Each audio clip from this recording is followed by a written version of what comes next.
Então, são 17 horas, acho que nós já podemos começar, né, dar início à nossa palestra pública da Fraternidade Espírita de Aldeia, dando as boas-vindas a esse querido amigo Júlio Galumba, que nos visita com frequência e sempre nos dá palestras lindíssimas. Nós estamos muito felizes de tê-lo novamente aqui. Júlio, muito obrigada por mais uma vez atender ao nosso convite.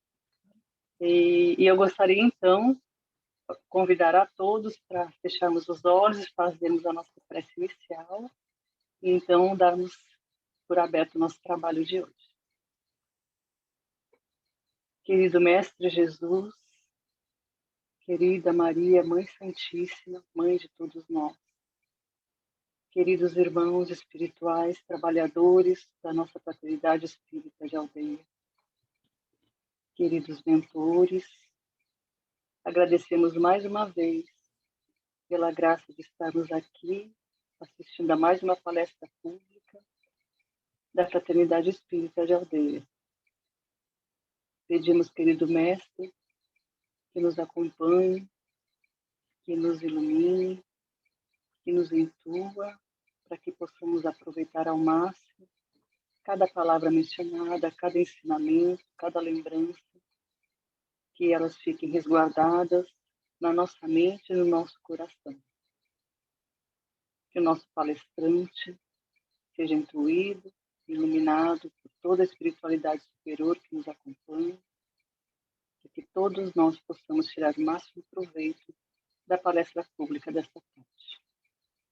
E assim, com a tua permissão, querido mestre, damos por aberto a palestra pública da tarde de hoje. Que assim seja.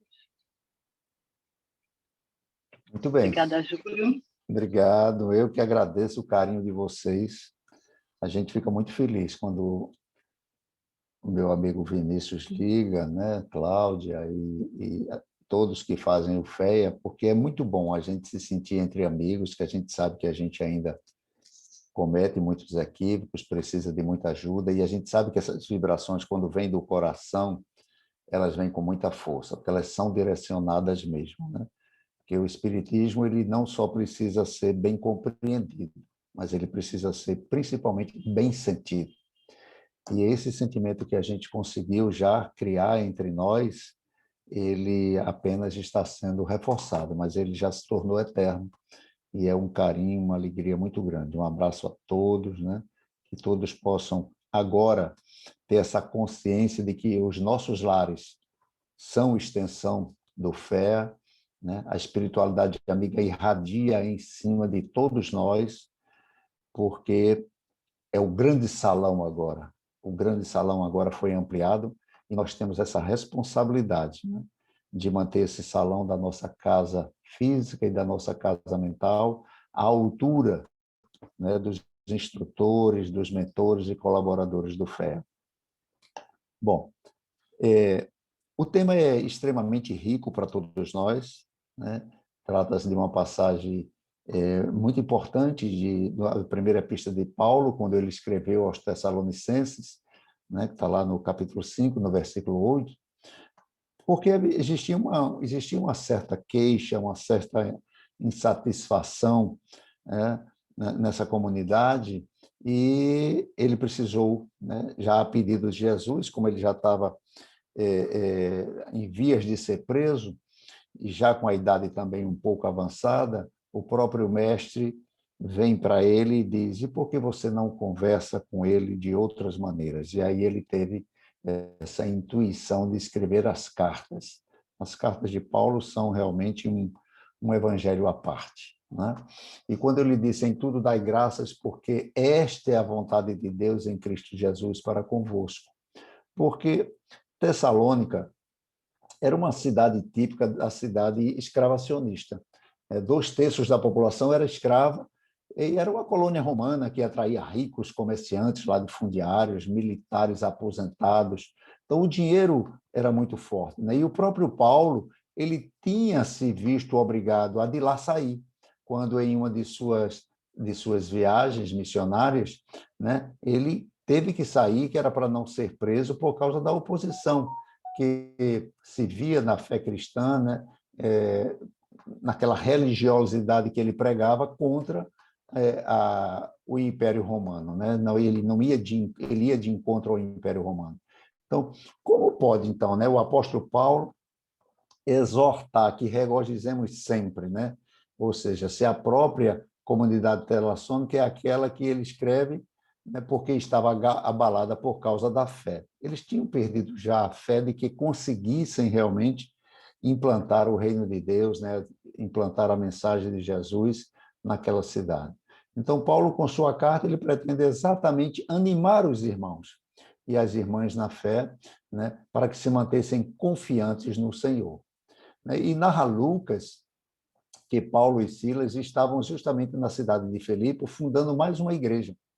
Só que ao chegarem na cidade, na praça, divulgando o evangelho do mestre, eles se deparam com uma pitonisa, uma médica, uma médium da época, né? Que pela ignorância e necessidade, ela se permitia ser explorada por comerciantes poderosos, né, que viviam sempre em busca da conquista dos valores materiais, né, do poder temporal. Agora, é importante lembrar que este foi um dos motivos, né, fazendo um parêntese, de Moisés ter proibido lá em Deuteronômio a evocação dos mortos, né? Porque ninguém poderia fazer a proibição de uma coisa que não existisse, né? Então, neste encontro de Paulo com a pitonisa, ela inicia, né, o diálogo com eles com uma série de elogios, né, chamando-o de representante de Deus, iluminado do alto, e Paulo não gostava, e a adverte, ordenando que o espírito que falava através dela se calasse. Ora, a autoridade de Paulo era a autoridade moral, e, logicamente, aquele espírito que estava bajulando ele era um espírito de ordem inferior e se calou. Só que Silas, ele fica surpreso com a atitude de Paulo, porque aquela mulher estava ajudando na praça pública a divulgar o potencial deles. E aí Paulo, sempre chamando Silas a atenção, e diz: quem somos nós para merecer elogios, Silas? Afinal de contas, que fazemos aqui todos os dias senão desenvolver em nós mesmos a fé em Jesus através dessa prática? Que é o que nós estamos fazendo agora nessas palestras virtuais. Desenvolver primeiro em nós essa doutrina que tem nos alertado para dias futuros que vão precisar de muita renúncia e muita paciência. Então, Paulo diz para ele: se este fosse realmente um espírito do Senhor, ele não estaria alimentando o nosso orgulho, vaidade, egoísmo, que tanto dificulta nosso testemunho. Porque, Silas, eu serei sempre o vaso de barro escolhido do Mestre, para levar o evangelho dentro de mim mesmo aos aflitos. Mas eu serei sempre esse vaso, né? E o Emmanuel nos chama a atenção, nessa palavra de Paulo, quando comenta o Evangelho de Jesus, né? Para que quando também nós estivermos no nosso dia a dia, na nossa labuta doutrinária, nas nossas doutrinações, e os espíritos vierem nos colocar num patamar que nós sabemos ainda que não alcançamos, né? Então, durante esse encontro de Paulo e Silas com a pitonisa, acontece um problema. A faculdade mediúnica dela foi suspensa momentaneamente. Então, ela ficou algum tempo sem poder se comunicar, e esses homens que escravizavam ela, que exploravam a mediunidade dela em troca de pequenas coisas materiais, não ficaram satisfeitos. Lógico, como existiam governantes também que se aproveitavam das pitonisas, dos oráculos, quando eles precisavam tomar algumas decisões, eles também não, e foram se queixar justamente para eles, né?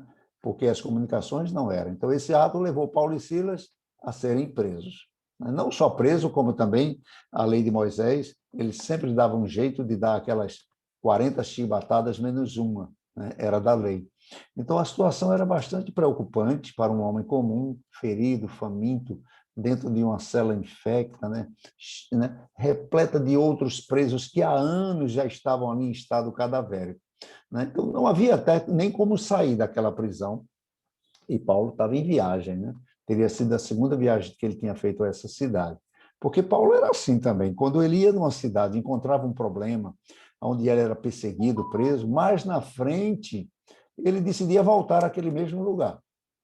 né, que era para saber como estava e dar o seu testemunho de fé, né, porque quando nós temos Jesus no coração, isso vai acontecer um dia com todos nós não vamos escolher para onde ir ficar bem, e sim para onde nós vamos ajudar alguém a ficar bem. Então, Paulo não tinha amizades ali, não conhecia nenhuma autoridade influente, mas o que encontramos lá em Atos 16, que é narrado por Lucas, né, uma das belíssimas obras, o livro de Atos, né, que é o quinto livro do Evangelho, diz que mesmo após ter tomado essas chibatadas e jogado no local pútrido, tarde da noite, já adentrando pela madrugada, toda a prisão se escutavam preces de louvor e gratidão a Deus. Ora, Paulo agradecia acompanhado de Silas, né? Agradecia pela oportunidade de pregar para pessoas que possivelmente, a grande maioria, talvez, não conheciam Jesus e nem viessem a conhecer, porque eles estavam condenados a morrer ali dentro. E diz Paulo a Silas que era exatamente isso que o fazia se sentir forte. Dar graças a Deus, dar graças a Jesus por servi-los, pregando o seu evangelho libertador aos necessitados. Aqueles que Jesus disse, quem bebesse da minha água, jamais sentiria sede. Então, narra Lucas que, nesse momento, as portas das celas foram abertas. Ninguém entende como, né? E eles poderiam sair, todos os prisioneiros, mas o interessante é que nenhum deles quis sair. Eles ficaram como que magnetizados pela fala daquele homem que afirmava que alguém pensava neles, e que não só pensava, mas que os amavam, e que não se interessava pelo passado de ninguém, e que ele estaria presente ali naquele momento. E lembrava que o mestre dizia, quando duas ou mais pessoas estiverem reunidas em meu nome, lá eu estarei. Então, o carcereiro, pela manhã, ao ver as celas abertas, ficou extremamente preocupado, porque sabia que a punição, se deixasse um prisioneiro escapar, era muito grande. E a dificuldade dele ficou tão abalada que ele pensou em tirar a própria vida, né? Totalmente desequilibrado, né? Mas uma voz de dentro da cela disse para ele, não faça isso. Então ele se dirige ao local, né, surpreso com quem é que estava lendo os pensamentos e a vontade dele, e quando percebe um círculo formado pelos prisioneiros e ao redor de Paulo. Então ele se senta, né, como se também tivesse sido magnetizado, curiosidade, o que é que está acontecendo, não estava entendendo nada, e ao escutar a palavra de Paulo, por alguns minutos, ele passa a se tornar o mais novo cristão daquela comunidade. Porque a voz de Paulo era impressionante, quando ele entrava na alma, né? Assim como Jesus, né? Ali junto dele, que Jesus o acompanhou por todas as suas viagens. Né? E aí, então, quando Paulo diz, em tudo dai graças, ele diz do fundo do coração, e não como fazia a maioria das pessoas, né? Da boca para fora, né? Porque dar graças num momento como este é belíssimo, é tranquilo, é bom, é gratificante, né? Mas naquela hora em que estivermos todos reunidos, aí, pum, a internet caísse. E agora, o que é que a gente vai fazer? Era imediatamente, se a gente não conseguisse retornar, um orar pelo outro. Nada está perdido, é um orar pelo outro, na certeza de que essa oração levou calma a um, levou tranquilidade ao outro, e que numa nova oportunidade a gente voltaria a se reconectar. Né? Vai fazer uma viagem e logo saindo da cidade, a família todo dentro, um pneu de um carro murcha, né? E fura e dá graças, porque só Deus sabe que esse tempo perdido ali na troca desse pneu, o que lhe evitou lá na frente de se encontrar com algum problema. Sempre esse pensamento positivo que Paulo levava às comunidades. Mas é claro que alguém sempre vai questionar. Como é que alguém pode estar sempre alegre, dando graça, orar sem cessar, agradecido a tudo, né? Porque Paulo, nesses 2 anos em que meditou no deserto, junto de Áquila e Prisca, é que o levou a meditar, a entender a profundidade do Evangelho, né? E a sua importância na vida pessoal de cada uma. Então, ele não descansava de dizer: podemos estar sempre alegres por Cristo. Essa é nossa alegria, ser grato. Não é um mero sentimento passageiro, um condicionamento, né, umas circunstâncias, né? E sim é propósito da fé, né? Então, nós temos sempre que nos lembrar que o homem, quando está sobre um perigo de águas profundas, né, por vezes ele, às vezes, só tem os próprios braços, né, para, através de braçadas rudes, conseguir salvar a si mesmo. Então, os recursos é aquilo que nós temos. Emmanuel, em Palavra de Vida Eterna, no capítulo 19, ele diz ação de graças. Então, ele retrata, né, a passagem que Mateus diz: tomou o cálice e, tendo graças, deu aos discípulos, dizendo: bebei dele todos.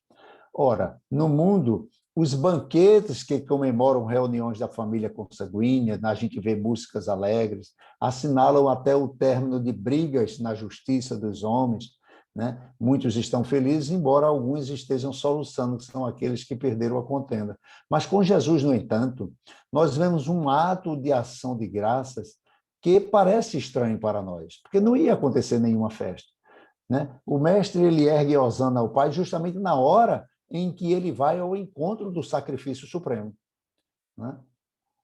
Nessa hora, ele vai conhecer a desolada solidão no Jardim das Oliveiras, né? Ele vai padecer a injuriosa prisão. Então, Emmanuel vai nesse capítulo narrando, né, que Jesus, nessa hora, ele meditará na incompreensão de Judas, ele vê-se-á negado por Simão Pedro 3 vezes, vai experimentar, assim, o escárnio público, o abandono do público, vai ser trocado por Barrabás, né, o delinquente infeliz, e vai sorver o fel de uma coroa de espinho. Ele vai recolher o abandono e o insulto, sofrerá a condenação injusta e receberá a morte na cruz entre dois malfeitores. Entretanto, Emmanuel reforça com muita ênfase, ele agradece. Agradece e pede pelos algozes: Pai, perdoa, eles não sabem o que fazem. Porque é na lógica do Senhor, acima de tudo, que brilham os valores eternos do Espírito. Jesus, diferente de nós, vivia em espírito e em verdade, já na graça de Deus. Um espírito que já tinha se conectado com o Pai, que vem trazer para nós esse caminho de acordar dando graças e dormir dando graças, para que o dia seja pleno de graça.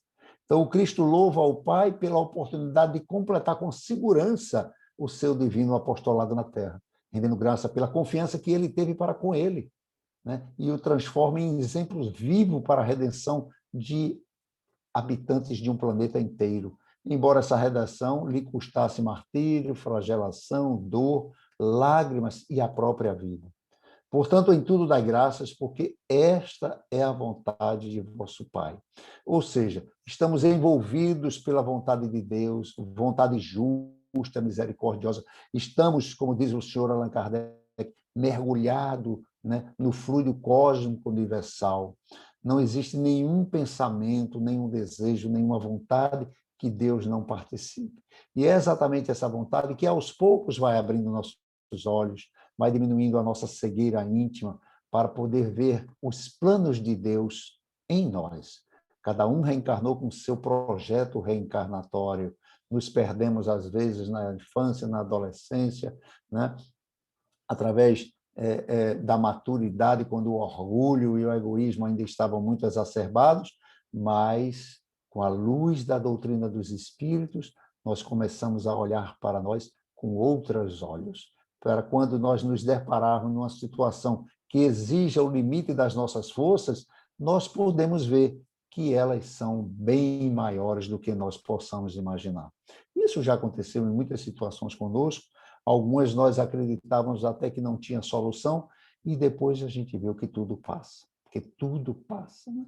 O senhor Kardec recebe as melhores condições para nos deixar o Consolador prometido por Jesus. E numa época, vejamos, em que a ciência estava ainda desabrochando. Então, é muito importante estudar Kardec, né? Ler essa obra uma vez por ano, obras póstumas, é fundamental, porque a gente não pode se esquecer do esforço daqueles que nos precederam. né? Então, a gente não pode permitir que a gente se queixe, né, a Deus pelas dificuldades que nos aparecem, porque Deus conhece nossos planos e sempre irá suprir nossas necessidades, né? O parente difícil, a casa em provas, né? As tarefas árduas, um relacionamento espinhoso, tudo isso poderia Deus suprir num momento, mas sem os familiares incompreensivos, nós não conheceríamos o amor incondicional, né? Tirando os obstáculos domésticos, aonde estaria nossa responsabilidade de organização?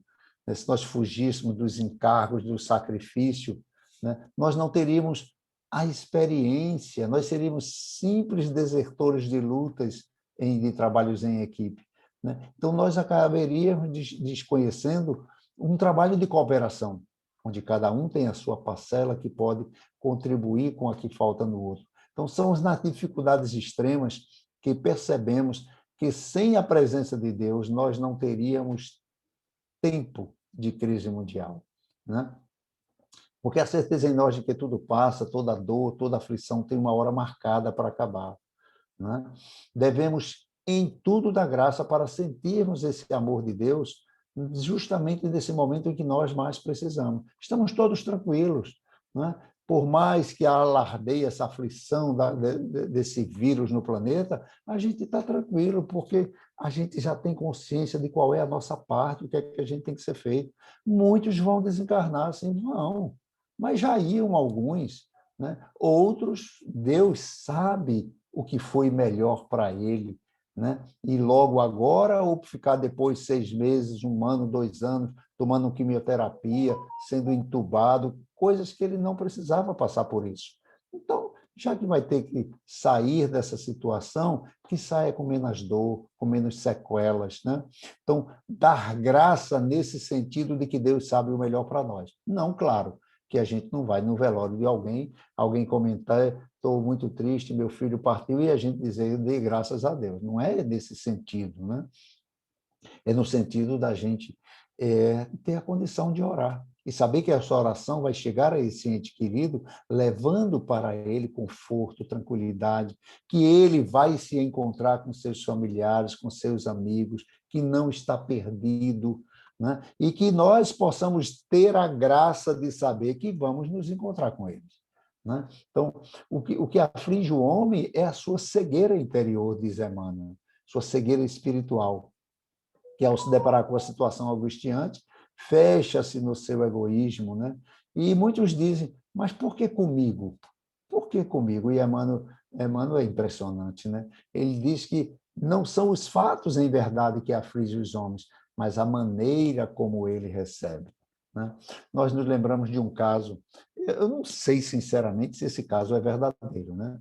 Mas esse caso ele foi publicado em muitas revistas e contado em muitas situações. Mas diz que um senhor de 92 anos, ele, quando se curou do coronavírus na Itália, né, entregaram a ele, no final, a conta pela utilização diária de um respirador. E então o idoso chorou na hora que viu a conta. E o médico lhe disse que não havia necessidade de chorar pela conta do hospital, né? Mas o velho disse, né, que o que fez essa equipe para o médico chorar, né? O que fez esse homem chorar? E ele diz: eu não choro por causa do dinheiro, eu tenho condições de pagar. Eu choro porque eu tenho respirado o ar que Deus me deu por 93 anos e nunca paguei por nada. Foi preciso eu ter que pagar 500 euros por um dia de um respirador artificial para eu perceber a importância de Deus na minha vida. Quanto será que eu devo a Deus? E o pior de tudo, eu nunca agradeci a Ele por nenhum dia de vida.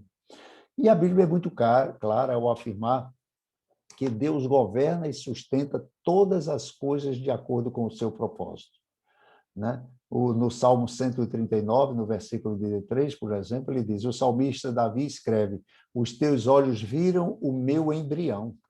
Todos os dias determinados para mim foram escritos no teu livro antes de qualquer deles existir.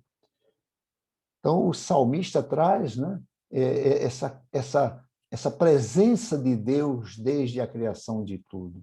E Jesus, em Mateus, no capítulo 10, no versículo 29 e 30, ele diz: até mesmo os cabelos da tua cabeça são contados pelo nosso Pai.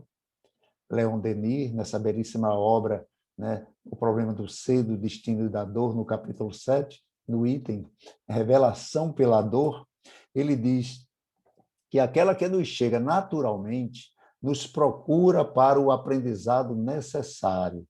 Ele reforça que, nesta hora, nós recebamos essa amiga com gratidão, porque a sua passagem é rápida, mas o seu ensinamento é eterno. Daí a gente ter conversado há pouco que esse momento de reflexão ele tem sido muito valioso para nós, porque a gente está refletindo mais, pensando mais, meditando mais, e isso fica incorporado no nosso espírito, né? Como um espírito amigo, no capítulo 5 do Evangelho segundo o Espiritismo, no item Bem-aventurados aflitos, ele diz que a dor é uma bênção, perdão, é uma bênção que Deus envia aos seus eleitos, né? Que a gente não fique inquieto quando estiver sofrendo. Pelo contrário, agradeçamos a Deus, né, pela dor que colocou neste mundo, porque é através dela, espíritos ainda, né, teimosos, renitentes, que vamos aprender a fazer as coisas corretamente. Então, receber a dor como uma amiga é aprender com ela, aprender a sofrer com resignação, né? Como relata no próprio capítulo, né, um item maravilhoso que eu recomendo a leitura, o bem e o mal sofrer. É diferente, né?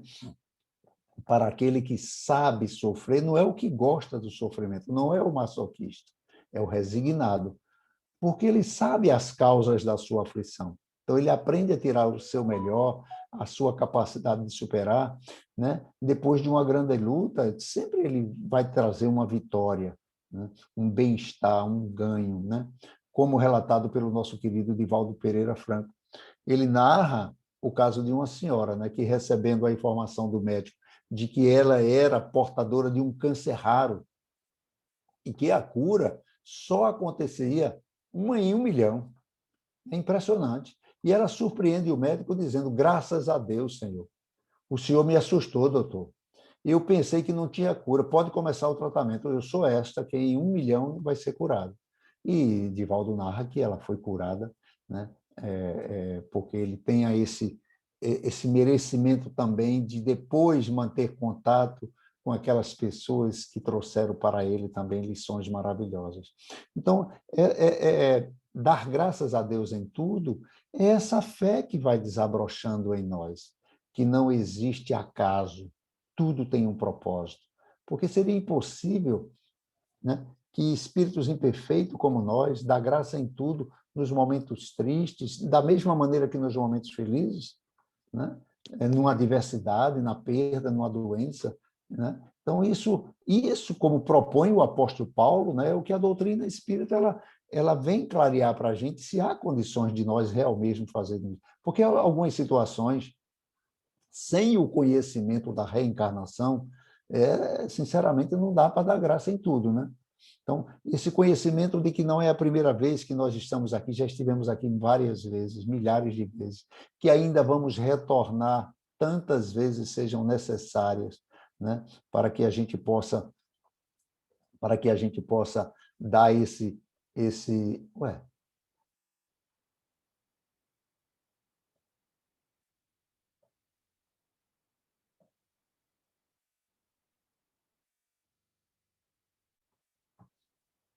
ué, tinha saído tinha saído? Pois no meu aqui apareceu, e engraçado, de repente eu pensei que tinha desligado de vocês. Então, esse pensamento que nós trazemos de dificuldade para ter graça de tudo, né? Mas o entendimento da reencarnação é que vai nos preparando. Quanto mais nós entendermos que nós somos um espírito imortal, que nós vamos viver ora no corpo, ora fora do corpo, e que nessa hora de sair do corpo nós vamos ser preparados se estivermos criando condições para sermos preparados. Nessa história que eu acredito que eu já tenha trazido para vocês, mas ela é de uma beleza maravilhosa quando trata desse assunto, que é a história de Laura Maza, é uma australiana, mãe de Luca de 4 anos, né? Que já havia esquecido que ela tinha tido um aborto espontâneo. Alguns anos depois, logo que ela se recuperou, ela engravidou novamente e veio Luca, né? E agora, Ave Maria, a alegria dela, a gratidão dela, a felicidade dela. Mas, em uma noite, enquanto ela estava dando banho no garotinho, Lucas, de 4 aninhos, disse: mamãe, eu já vivi em sua barriga. Sim, você morou na minha barriga, mas agora você mora na Austrália. Disse: mas eu vivi um dia na sua barriga, eu estava lá, mas depois eu morri. Como assim, Lucas? Eu fui à sua barriga e depois eu morri. Eu fui procurar por você, mas não consegui encontrar. Fui à sua casa, fui a todos os lugares, mas você não podia me ouvir. Eu senti sua falta, mamãe, eu queria voltar para você. Então eu virei um bebê na sua barriga novamente. Então eu nasci de novo. Eu não estava no paraíso como você pensava, eu estava na Austrália, eu queria voltar. Eu agora estou feliz por ser seu bebê de novo. Estou feliz porque eu posso crescer agora ao seu lado e chamá-la de mamãe, como sempre quis. Ela aos prantos, olha para ele e chora rendendo graças. Nossos bebês sabem que eles querem que sejam suas mães, muito antes de sabermos que eles existem. Luca prova que os filhos realmente escolhem suas mães, tecem os laços que não se quebram, estão sempre próximos, mesmo após a morte física. E isso é um motivo de nós darmos graças a Deus. Nós espíritas temos essa ferramenta. Claro, vai trazer tristeza, vai trazer dor, vai trazer solidão, mas não com tanta força com aquele que não entende ainda de que seu filho não morreu e que ele pode retornar, se assim Deus achar necessário. O apóstolo Paulo, após escrever a carta aos Filipenses, no capítulo 4, no versículo 10, ele diz: eu aprendi a viver com o que tenho, viver na penúria e viver na abundância, dando graça em tudo, porque Deus nos criou com uma única felicidade: sermos felizes. E essa é a sua vontade. Ora, se é a vontade de Deus, só nos resta, né, facilitar esse processo.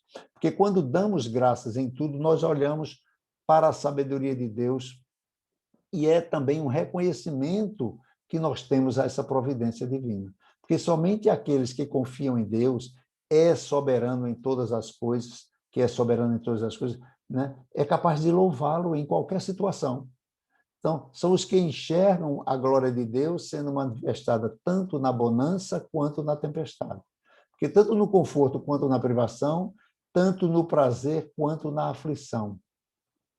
Em perseguição aos cristãos, ainda Saulo, a caminho de Damasco, Saulo se encontra com Jesus. É uma história belíssima que eu acho que todo espírita tem gravada no coração a cores, né? E nessa visão espiritual, onde ele pergunta: quem és? E como resposta diz: sou Jesus, a quem tu persegues. Ora, nessa hora, Paulo, ele exerce o autoconhecimento imediatamente. Ele poderia ter dizer: Senhor, eu não mereço estar na tua presença, eu não sou digno de ti, mas dando graças à oportunidade diz: Senhor, que queres que eu faça? Ou seja, ele se coloca à disposição do Cristo. Daí ele ter ido passar logo depois de ter sido, né, abandonado pelos familiares, pelos amigos, ele passa aqueles 2 anos no deserto com Prisca e Aquilas, que foi de uma importância muito grande para interiorizar, né, não só a mensagem do Cristo, mas também de beber daquela fonte daqueles 2 jovens, né, que tão jovens, mas já eram tão ricos de fé e de graças a Deus. Porque a doutrina espírita, ela não é uma doutrina salvacionista, ela é uma doutrina libertadora, como relatado em João, no capítulo 8, 31 e 32, quando Jesus disse aos judeus que haviam crido nele: se vós permanecerdes na minha palavra, verdadeiramente sereis meus discípulos, conhecereis a verdade e a verdade vos libertará. Então, essas verdades que vão chegando para nós vão nos libertando de sofrimento desnecessários. É claro que vai ter situações que nós vamos ter aflição, A aflição é natural, é uma defesa, é da própria natureza humana, mas não uma aflição onde a gente perde a fé, que perde o chão. Uma aflição que faz com que a gente se lembre que Jesus recomendou que tivéssemos bom ânimo, né? Porque essa aflição vai passar. No mundo ele teve aflição, né? Então nós também vamos ter aflição, mas tudo passa. E a importância da reencarnação, sempre que nós tivermos a oportunidade de tocar, seja para alguém que dê brechas a respeito da reencarnação, é fundamental, né? Ao dizer do senhor Kardec, o único dogma da nossa, se é que pudesse a doutrina ter dogma, né? Porque é uma certeza, né? Saber que somos um espírito momentaneamente presos na carne, né? E que a reencarnação se funda na justiça de Deus. Ora, Deus, que é um bom pai, sempre deixa a porta aberta para os filhos ao arrependimento, né? E dar graça em tudo agora faz sentido, porque as tribulações que durante muitas encarnações nos levaram à loucura, nos tornando criminosos, suicidas, hoje nós damos graças por entender que elas são frutos do nosso mal proceder no passado. Então, nós não temos que culpar um familiar, culpar o governo, culpar o vizinho se nós estamos passando por uma aflição. Isso são heranças que nós trouxemos, mas não como castigo de Deus, é claro, né? Mas como uma aplicação da sua lei justa, a lei de ação e reação, causa e efeito, né? Estamos encarnados numa época em que sabíamos de todas essas atribulações de ocorrer. Pandemia, seco, desemprego, perseguições. Então, tudo esse motivo de nós darmos graças, de estarmos preparados para lidar com paciência, com calma, com cuidado, né? Inclusive para quando aqueles que baterem na nossa porta, que ainda não têm, não beberam dessa água que Jesus asseverou, que a gente seja essa fonte de esperança, de consolo, né? Para que ele possa também sair dali um pouco mais aliviado. Não pode alguém bater na porta de um espírita e sair do mesmo jeito, ou pior, não tem alguma coisa errada, né? Porque nós escolhemos nossa família, escolhemos nossa cidade, o país, né? As amizades a gente escolhe. Então, se algo não está de acordo com o que nós desejamos, ora, só nos resta ser resignados, né? Com a ferramenta da prece, da oração, rogando forças, proteções, como nós fizemos aqui no início, uma bela prece, né? Para que a gente não caia mais uma vez no desespero e na tentação. Afinal de contas, eu sempre procuro lembrar isso na minha vida. Nós estamos num planeta de prova e expiação. Então, as provas são diárias. São provas com coisas simples, né? Nós não estamos mais naquela época de passar por aquelas provas de ter que enfrentar leões, ser apedrejados. Não, é dar testemunhos mais simples, né? Então, para que nós não peçamos nada que não possamos levar conosco, né, para a verdadeira vida, né? Então, na Gênesis, no capítulo 3, do versículo 9, está lá de relatado para nós: do suor do próprio rosto comerás o teu pão. Então, é uma luta diária, né? Esse pão que nós vamos comer é a força para continuar acreditando, para continuar com esperança, né? O corpo físico precisa do pão, mas o espírito precisa estar se alimentando sempre dessa graça do Senhor. Porque é fácil entender que tudo que a gente ganha, tudo que a gente seja conquistado com esforço, tudo isso tem mais valor. Nada deve vir de mão beijada. Deus nos dá saúde para que nós possamos correr atrás dos nossos objetivos e conquistar nossos sonhos. E que sejam sonhos simples de serem conquistados, para que a gente não possa também colocar a nossa vida, nossas relações em busca de um objetivo que é apenas pessoal, vai atender só aos nossos objetivos. Então, que nós peçamos que nas horas de maior aflição ecoe em nossos ouvidos uma intensidade imensa que levou o apóstolo Paulo a dizer, né, aquela mesma força: Senhor, o que queres que eu faça? Então, que soe em nossos ouvidos o Salmo 23, né? O Senhor é meu pastor e não me faltará. Mas não faltará em momento algum, em hora alguma, em situação nenhuma. né?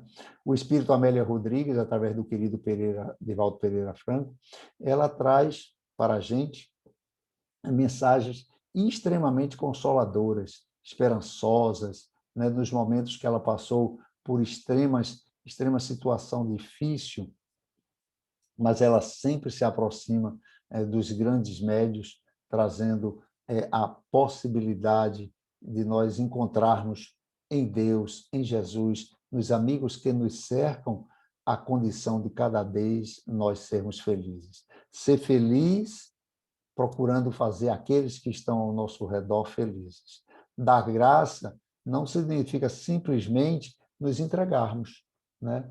Não, é da vontade de Deus, né? Isso é conformismo, né? Isso é preguiça, né? A gente tem que estar sempre buscando, através da intuição, da meditação, né? O que é que chega para nós, né, nesse nosso projeto de nos tornarmos um homem melhor. Não se esquecendo, e muitas vezes a gente se esquece ou não medita da importância das nossas horas em desdobramento da noite de sono. Muitas vezes nos deitamos sem uma prece, né, sem uma reflexão, sem um agradecimento de como foi o dia, né? Voltamos para casa, a família está reunida, o que foi hospitalizado voltou para casa, se a situação se agravou, a oração é mais intensificada ainda. Então, tudo isso nós vamos criando situações para que essas horas elas sejam bastante alimentadas com bons pensamentos. Então, nessas horas, 8 horas, 7 horas, 10 horas durante o desdobramento da noite de sono, o que é que nós estamos nos planejando para fazer? A gente tem consciência que está saindo do corpo e vai se encontrar com amigos, familiares, né? Onde a gente pode estar fazendo alguns cursos, fazendo trabalhos em grupos, né? E esses trabalhos que a gente passa durante toda essa noite, a gente volta no dia seguinte com ideias que vão solucionar problemas nossos. E muitas vezes a gente, no nosso orgulho, no nosso egoísmo, puxa, eu tive uma ideia maravilhosa e agora encontrei a solução, e se esquece de agradecer aos amigos espirituais, àqueles que tiveram o carinho, o cuidado de nos acolher, né, com muito zelo, porque se a gente não tiver dentro do nosso livre-arbítrio esse entendimento de que durante o plano espiritual eu continuo sendo a mesma pessoa e posso ser atraído para regiões aonde eu ainda vou me envolver com espíritos que não têm nada a colaborar comigo e nem eu estou preparado para ajudá-los. Então, esse cuidado, né, esse zelo que a espiritualidade traz para nós, é essa importância que a doutrina espírita traz, quando nós temos que, como nós temos que comer com o suor do nosso próprio rosto, é a nível material e a nível espiritual. Então, esse orar e vigiar é porque nós estamos nos conhecendo um pouco mais, né? Nós ainda não somos espíritos que temos condições, assim como André Luiz, na sua belíssima obra, através de Chico traz, de ir para qualquer região sozinho, ele precisava ir bem acompanhado, e em determinadas situações, inclusive, receber orientações para entrar em prece, elevar o pensamento. Porque aí essas advertências que às vezes a gente lê na obra, acha bonito, né? Como se estivesse assistindo um filme, mas se esquece de que aquilo acontece conosco diariamente. Diariamente, né? Então, esse repórter do mundo espiritual, ele traz para a gente essa fé mais viva, porque a gente já consegue hoje, né, visualizar, né, uma cidade espiritual como o nosso lar, não só por causa do filme, mas porque a própria obra materializa para a gente.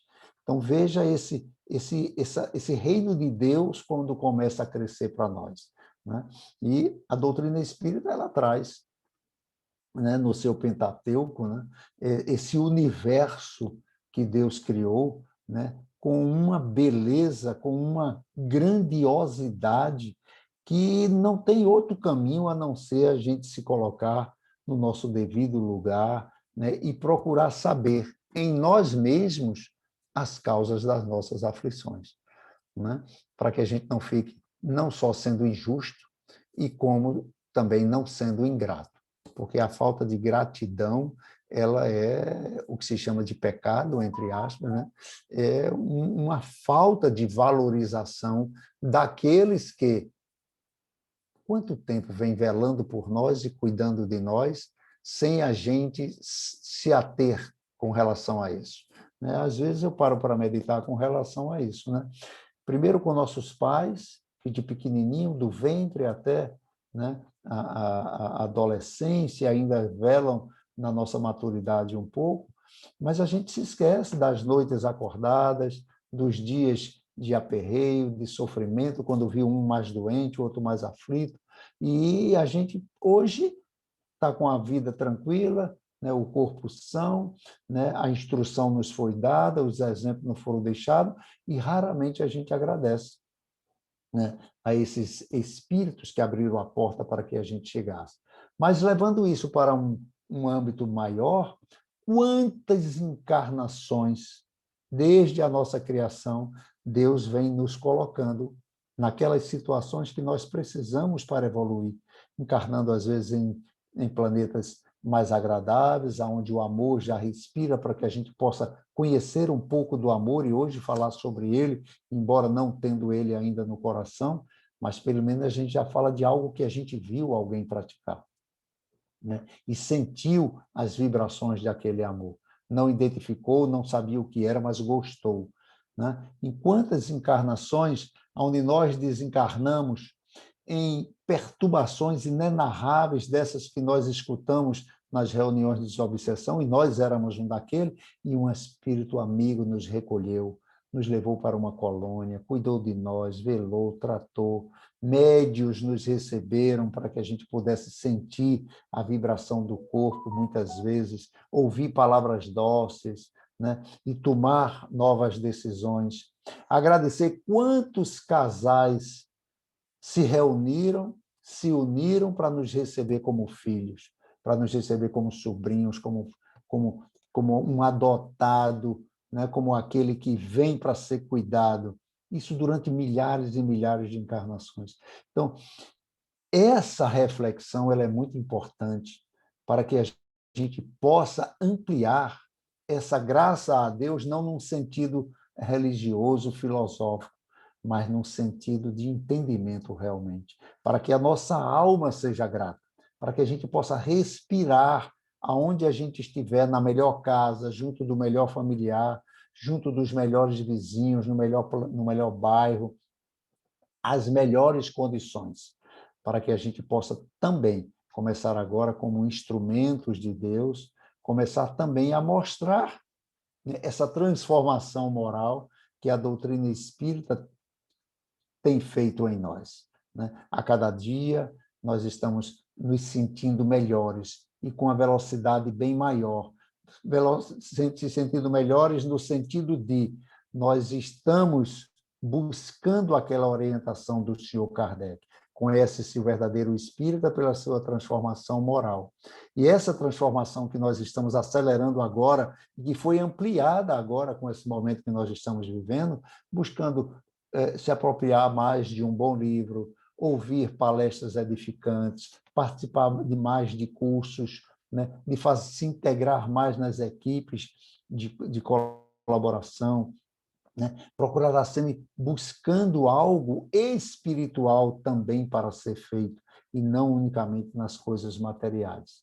Né? E aí a gente traz a Amélia Rodrigues para fechar conosco esse momento que é muito gratificante, que de antemão já agradeço a todos. A Amélia Rodrigues, ela traz através do querido Pereira Franco o poema da gratidão, que todos vocês conhecem, que Divaldo coloca a alma dele ali, que entra nos nossos lares, no nosso coração, realizando realmente transformações maravilhosas. Porque ela diz: Senhor, muito obrigado pelo que me deste, pelo que me dás, pelo ar, pelo pão, pela paz. Muito obrigado pela beleza dos meus olhos. Vem no altar da natureza, os olhos que contemplam o céu, cor de anil, e se detém na terra verde salpicada de flores em tonalidades mil. Pela minha faculdade de ver, pelos cegos eu quero interceder, Por aqueles que vivem na escuridão e tropeçam na multidão, por eles eu oro e a ti imploro comisseração, pois eu sei que depois dessa lida, numa outra vida, eles enxergarão. Senhor, muito obrigado. Muito obrigado pelos ouvidos meus, ouvidos que ouvem o tamborilar da chuva no telheiro, a melodia do vento nos ramos do salgueiro, a dor e as lágrimas que escorrem no rosto do mundo inteiro. Ouvidos que ouvem a música do povo que desce do morro na praça a cantar. A melodia dos imortais que a gente ouve uma vez e não se esquece nunca mais. Diante da minha capacidade de ouvir, pelos surdos eu quero pedir, pois eu sei que depois dessa dor, no teu reino de amor, eles voltarão a ouvir. Muito obrigado, Senhor. Obrigado pela minha voz, mas também pela voz que canta, que ensina, que consola. Pela minha voz, com emoção, profere uma sentida oração. Pela minha capacidade de falar, pelos mudos eu quero te rogar, pois eu sei que depois dessa dor, no teu reino de amor, eles também cantarão. Muito obrigado, Senhor, pelas minhas mãos, mas também pelas mãos que aram, que semeiam, que agasalham, mãos de caridade, de solidariedade, mãos de cirurgia, de sinfonias, mãos de psicografias, mãos que numa noite fria cuida ou lava a louça numa pia, mãos que à beira de uma sepultura abraça alguém com ternura no momento de amargura, mãos que no seio agasalham o filho do corpo alheio sem receio, e os meus pés que me levam a caminhar sem reclamar, porque eu vejo na terra amputados, deformados, aleijados, e eu posso bailar. Por eles eu oro e a ti imploro, porque eu sei que depois dessa expiação, numa outra situação, eles também balharão. Por fim, Senhor, muito obrigado pelo meu lar, pois é tão maravilhoso ter um lar. Não importa se esse lar é uma mansão, um ninho, uma casa no caminho, um bangalô, seja lá o que for, o importante é que dentro dele exista a presença da harmonia e do amor. O amor de mãe, de pai, de irmão, de uma companheira, de alguém que nos dê a mão, nem que seja a presença de um cão, porque é tão doloroso viver na solidão. Mas se eu ninguém tiver, nem um teto para me agasalhar, uma cama para eu deitar, um ombro para eu chorar, ou alguém para desabafar, não reclamarei, não lastimarei, nem blasfemarei, porque eu tenho a ti. Então, muito obrigado, porque eu nasci pelo teu amor, pelo teu sacrifício, pela tua paixão. Muito obrigado, Senhor. E muito obrigado a todos vocês pelo carinho, pelas vibrações que tomam conta de nossa casa mental, do nosso coração, pela certeza de que eu guardo intimamente a fisionomia de cada um de vocês com muita saudade. Um beijo grande.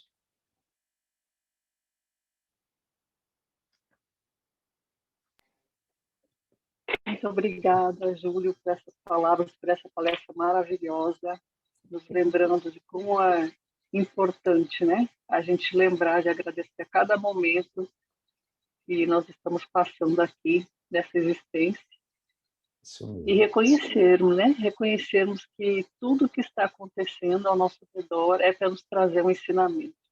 Acho que isso, como você bem colocou, isso é que é o consolador para todos nós, né? Dentro da nossa crença espírita. É isso mesmo. Então, eu gostaria agora... É isso aí, né? Vamos agora, então, convidar a todos para fazermos a nossa prece de encerramento da palestra pública de hoje. Eu convido para que nós possamos fechar os nossos olhos, entrarmos em sintonia com a espiritualidade e agradecermos, sermos gratos, como aprendemos agora na palestra proferida pelo nosso querido Júlio, por cada momento que vivemos na nossa vida, por cada momento que serve de ensinamento para crescermos como seres humanos, como espíritos em evolução. Lembrarmos de agradecer por onde estamos, como bem foi colocado por outro palestrante, que aprendamos a florescer onde Deus nos plantou. e, acima de tudo, que sejamos gratos por todos aqueles que nos cuidam, que nos olham, que nos amam, que nos dão não o que nós queremos, mas que nos dão o que podem. Que nós saibamos agradecer a Deus também por isso. E assim, querido Mestre Jesus, queridos irmãos da espiritualidade que trabalham na nossa querida Fraternidade Espírita de Aldeia, agradecemos mais uma vez por esse momento de aprendizado e reflexão da palestra pública da tarde de hoje e, com a tua permissão, querido Mestre, damos por encerrado a palestra pública de hoje. Que assim seja. Obrigado, pessoal. Um beijo grande no coração de todos. Meu querido Mário, Cione, Claudinha, um abraço, Raquel. Tchau, Obrigada a Claudinha. todos, obrigada, Júlio. Beijão. Fiquem Tchau, todos com Marcinho. Deus. Um abraço.